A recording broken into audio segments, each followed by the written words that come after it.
Hello guys, how are you? Today we're going camping. Magandang umaga po mga mare. Ngayon po ay 2:00 lamang na madaling araw. Pupunta po tayo ngayon sa camping sa Bruce Peninsula. Nakakatawa po si Brenmar nung gisingin ko siya ng 1:30 na madaling araw. Kasi sabi niya, Mama, I don't have energy for the camping. Kasi antok na antok pa siya.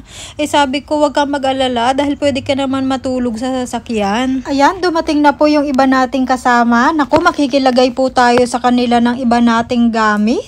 Naku, hindi nga natin alam kung paano pagkakasyahin. Ang dami nating dala. Buti na lang nagkasya pa sa kanila. Yun nga pala mga sleeping bag natin, hindi na natin dinala dahil hindi na magkasya sa ating sasakyan. Buti na lang hindi tuong kalamigan ngayon. Ayan, nasa biyahe na po tayo mga mare. Pupunta po muna tayo sa Blue Mountain dahil hindi pa po tayo nakakarating doon kahit yung iba nating kasama. Pero yung iba mga nakapunta na. And then pagkatapos po natin mag Blue Mountain, dadaan din po tayo sa English Falls, sa Sobol Falls at Sobol Beach. Kasi 2 PM pa naman po ang check-in natin sa ating campsite. Sobrang foggy nga pala dyan mga mare. Ayan, parating na po tayo ng Blue Mountain Village. 159 kilometers po yan mula sa Toronto. Tinakbo natin siya ng 2 hours. Tamang nagliliwanag na po mga mare. Diyan na rin po natin hihintayin yung iba pa nating mga kasama. Pwede rin po tayo dyang mag-almusal. At yun, mamamasya lang po tayo dyan. Kukuha ng mga picture at video. Ayan po si Bay. Naku, bihira po tayong makita sa video dahil tayo po ang laging may hawak ng camera.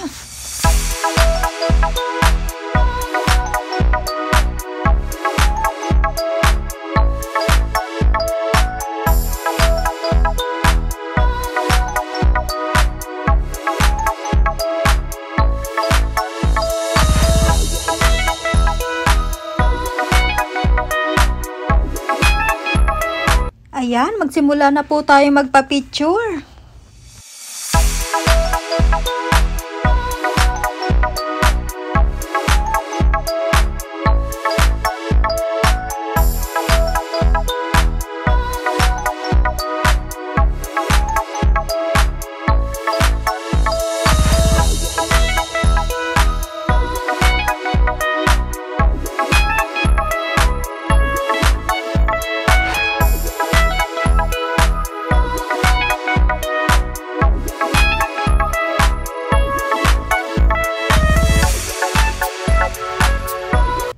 Nga pala tayong lahat mga mare na magkakasama. Kaya lang yung iba natulog sa sasakyan kaya hindi kasama sa video.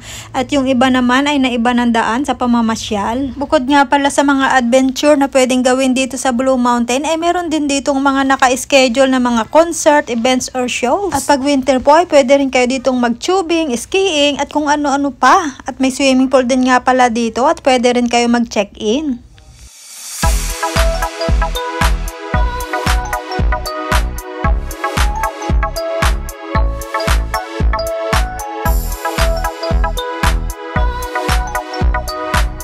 Ayan, sumisikat na po ang haring araw mga mare. Magbe-breakfast na po tayo kaya lang napakahirap naman palang kunin ng mga pagkain sa car. Ay mabuti na lang ang mga kasama natin may masarap na dalang egg sandwich. At pagkatapos ng ating light breakfast mga mare ay papunta naman tayo ng English Falls.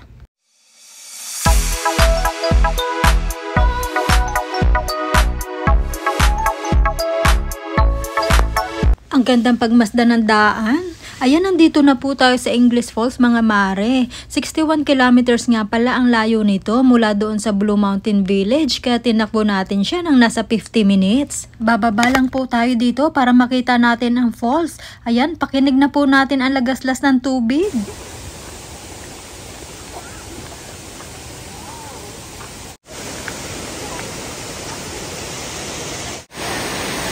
Ayun, ang napakagandang English Falls mga mare. At pagkatapos nga natin itong panoorin, ay dyan na rin tayo sa malapit na picnic area nag-brunch. Hindi ko na nga lang nakuna ng video at ngayon po ay papunta naman tayo sa Sobol Beach. Medyo nahirapan nga lang po tayong humanap ng parking dito dahil medyo tanghali na. 34 kilometers away lang ito mula doon sa English Falls, kaya 30 minutes lang natin siyang tinakbo. Mahigit 11 kilometers nga pala ang haba ng Sobol Beach, kaya ito ang pangalawa sa pinakamahaba freshwater beach sa buong Canada.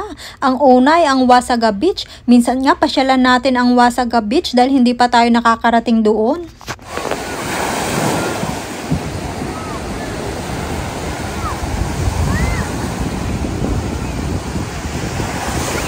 Pagkagaling nga pala natin mga mare sa Sobol Beach, ay sa Sobol Falls naman tayo pumunta. Andito na rin agad tayo, 5 minutes drive lang dahil 5.5 kilometers away lang naman ito. Ayan po ang tinatawag nating Sobol Falls. Mababaw lang siya. Ang daming naliligo dahil ang ganda po ng weather.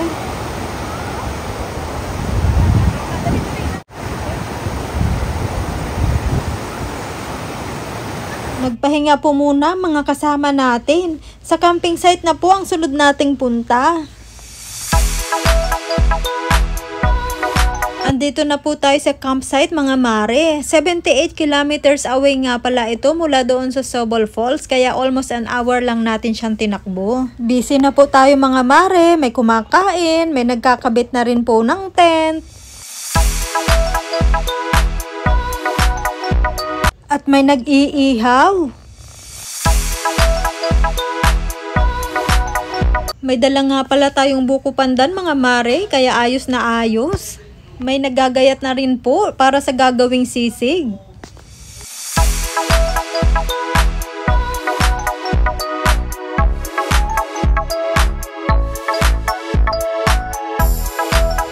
Ayan, luto na po ang masarap na sisig. At nang gumabi mga mare, ang sarap ng kwentuhan, tawanan at nagkainuman din ng kauntian. At kinabukasan ay maaga tayo nag-almusal dahil ang plano po natin ay pupunta tayo sa Cypress Lake at saka sa grotto.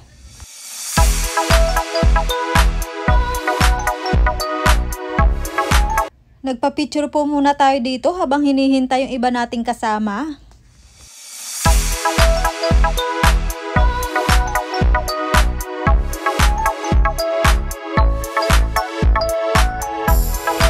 Magsimula na po tayong maglakad mga mare.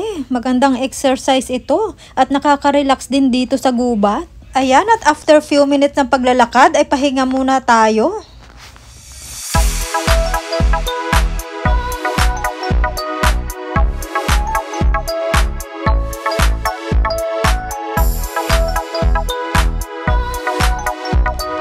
Ituloy na po natin ang paglalakad at ang tayo po'y makarating na. Napakaganda daw po talaga doon sa Cypress Lake at saka sa grotto. Grabe yung tawa ni Brenmar dyan nung iakyat siya ng kuya niya sa puno.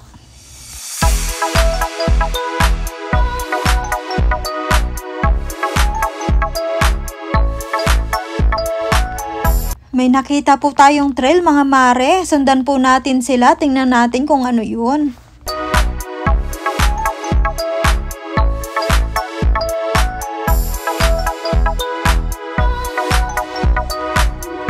Ay, beach pala. Tara, tingnan natin.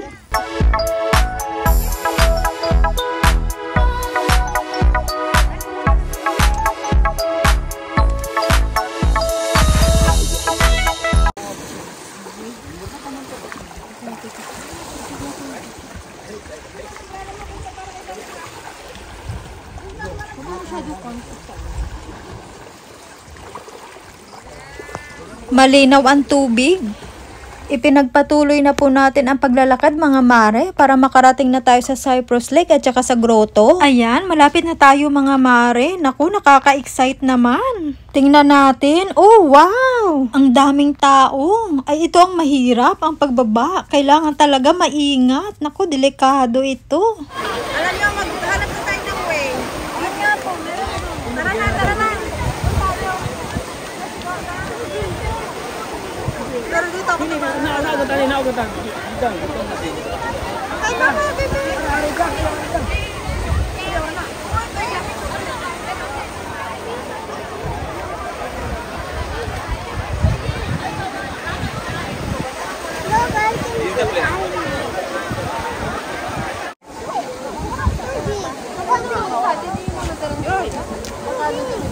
Ayoko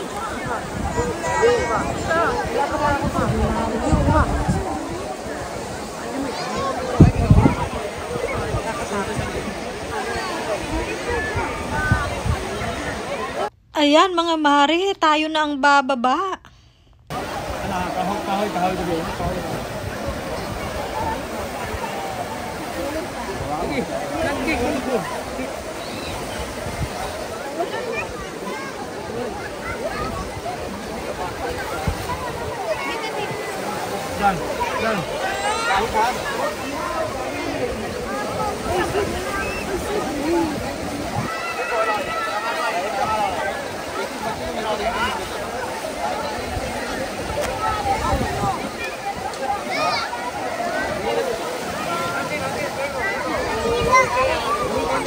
Yon, salamat at nakababa tayo ng maayos. Ayan, at enjoy na si Brenmar sa paglalaro sa tubig.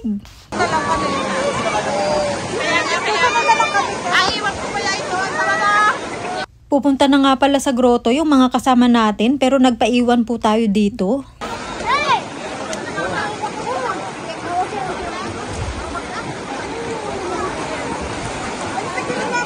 Susunod tayo sa grotto. Susunod na lang tayo. Hindi na nga pala tayo sumunod sa grotto mga mare dahil sobrang delikado pala doon, masyadong matarik at matutulis ang mga bato. Kaya ito, pabalik na rin po tayo sa camping site. Hindi na po natin na video ang pagbabarbecue at ang pag-dinner. Ang bilis ng oras, gabi na naman. Ayan, nagkakasayahan pa ang mga boys. Pero antok na tayo mare, matulog na muna tayo. At pagkagising natin mga mare, nagiinit na pala ng mga tirang barbecue ito mga boys. Ayan, para sa agahan natin. Ay, may iniihaw pa pala sila. Akala ko naihaw ng lahat kagabi. Meron din palang nagluto ng itlog at saka inihaw na sausage, kaya lang parang medyo nasunog. At ito, iniinit nila itong Bicol Express ko. Ang pagkakasarap niyan. Meron din nga pala mga maring cup noodles na may nilabong itlog. Ayan, tapos na po tayo mag-almusal. Magsisimula na po tayong magligpit dahil pupunta naman po tayo sa harbor ng Tobermory. Meron nga pala tayo nakita ditong rabbit. Ayan, kumakain siya.